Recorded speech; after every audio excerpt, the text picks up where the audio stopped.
Some men become famous. A small number become famous twice, and an even smaller number outlive their own legend long enough to finally speak honestly about what it cost them. Barry Gibb belongs to that last category, a man who stood at the center of pop music for half a century, and who now, at 79 years old, has chosen to say the things he spent most of that time keeping to himself.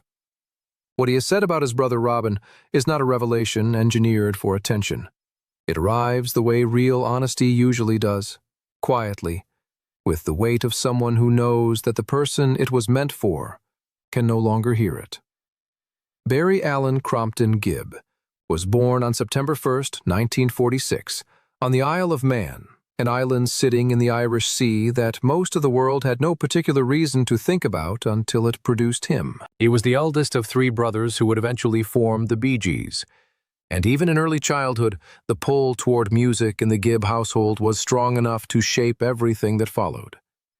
When the family moved to Manchester, Barry and his younger twin brothers Robin and Maurice began the work that would define their lives, fitting their voices together, finding the harmonic spaces between them, and developing the kind of sibling musical intuition that cannot be taught or manufactured.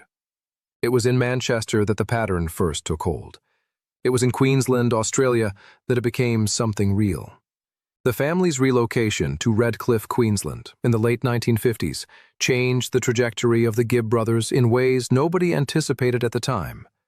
Barry sharpened his songwriting instincts there, performing publicly with Robin and Maurice under the name The Rattlesnakes, which eventually became the Bee Gees, short for Brothers Gibb. Their early appearances on Australian television drew attention from people inside the music industry, and a recording contract followed not long after.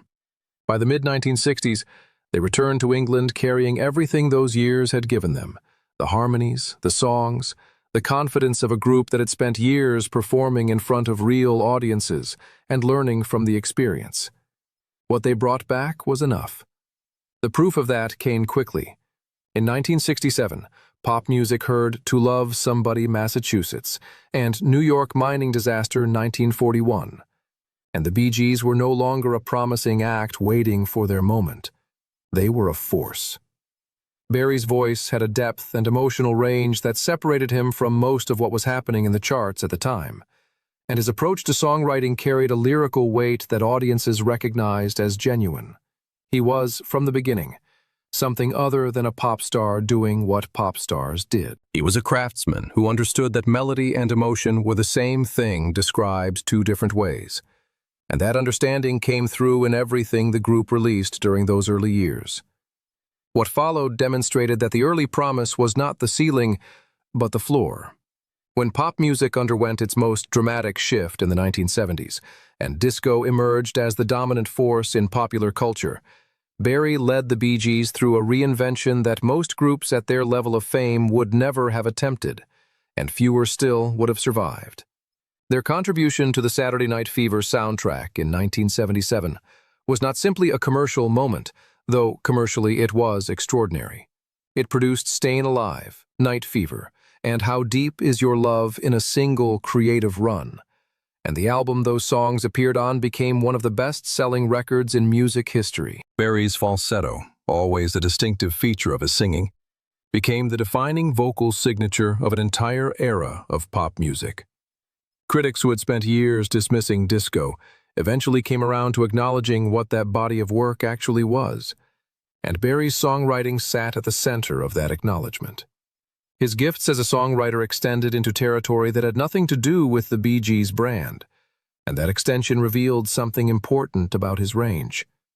Barbra Streisand recorded Guilty and Woman in Love, both crafted and produced by Barry, and both became central entries in her catalog during a period when her catalog was already extraordinary.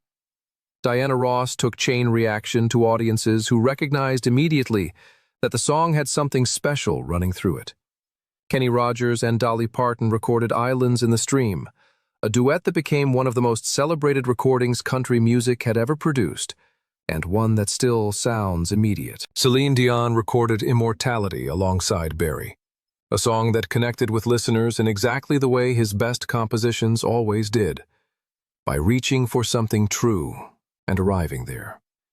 The range of those artists, each with a voice and a sensibility entirely their own, says something specific about Barry's understanding of what a song needs to be to reach people across every kind of distance.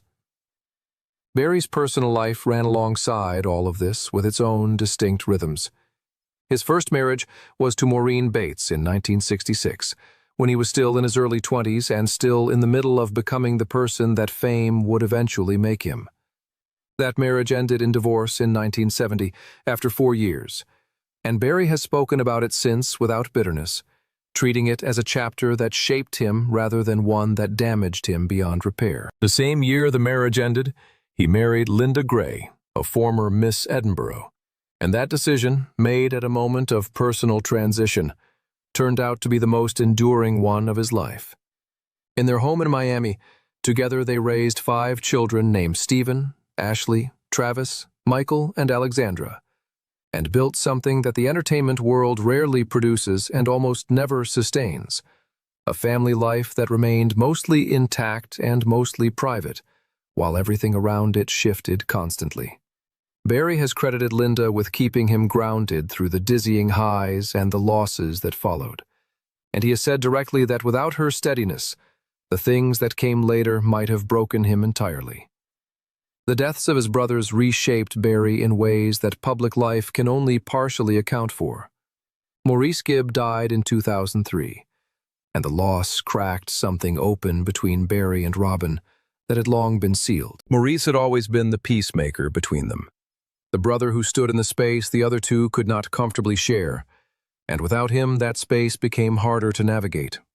Grief forced Barry and Robin to look at the years they had devoted to arguments, to the long silences, to the kind of damage that accumulates between people who love each other and cannot always find a way to say so. They grew closer in the immediate aftermath of Maurice's death, but the closeness also required an honesty that their previous dynamic had never fully demanded. The unfinished business between them was real, and now they had to face it without the person who had always made the facing easier. Robin Gibb died in 2012, and what Barry has now said about him, in the honesty of a conversation long overdue, goes considerably deeper than the polished tribute offered immediately after a death. He described Robin as someone who existed at a slight angle to ordinary reality, a man with a quality that was difficult to name but immediately apparent when you were near him. His voice, Barry said, could carry emotional information that words alone could not transmit, could make people feel things that required music to reach. The songs Robin sang became something different from what they were on paper. I Started a Joke, Massachusetts. These were performances that originated somewhere specific and true inside Robin, and came out in a form that audiences recognized as genuine because it was. Robin was extraordinary, and the same qualities that made him extraordinary also made him unpredictable and difficult as a brother, capable of arguments that lasted for days, of silences that stretched into weeks, of disagreements that were not always about music, but about something older and more personal, about being heard inside a group where every voice was strong, and the space for any one of them to be fully recognized was limited. The moment Barry returns to most often now came near the end of Robin's life. Visiting him in the hospital, Barry found Robin frail but still present in the ways that mattered. Robin looked at him and said, "We did it, didn't we, Baz?" Barry has described those words as the moment when decades of complexity between them resolved into something simpler and more true. The arguments fell away. The silences fell away. What remained was the music and the fact that they had made it together, and that it had meant something real to the world. Barry has admitted that it took him years after Robin's death to forgive himself for the things he never said while Robin was still alive. If he could return to any moment, he said, it would be to tell Robin directly how proud he was of him, not as a bandmate, but as a person, as the irreplaceable, complicated, impossible-to-replace brother that he was. Performing as the last surviving member of the Bee Gees carries a particular weight that Barry has discussed with unusual directness. Standing on stage, he has said, he can still hear Robin's harmony beside him and Maurice's laughter behind him, and the music holds them there in a way that is both a comfort and a source of ongoing grief. His 2016 solo album, In the Now, gave listeners a more personal version of Barry than anything he had released under the Bee Gees' name, reflecting the introspection of someone who had outlived the people he built his life around, and was still trying to make sense of that. The Rock and Roll Hall of Fame inducted the Bee Gees in 1997. Queen Elizabeth II awarded Barry a knighthood in 2018, making him Sir Barry Gibb in recognition of his contributions to music and to charitable work. On November 6, 2020, he announced Greenfields, a duets album recorded alongside country artists including Dolly Parton, Little Big Town, and Alison Krauss, featuring 11 Bee Gees songs reimagined as country recordings alongside one previously unreleased Gibb composition. Words of a Fool, written by Barry in 1986 for an album that was never released and recorded for Greenfields with Jason Isbell, came out the same day as the album's first preview, giving longtime listeners a song they had never heard and a window into the songwriting that had never stopped even during the quiet years.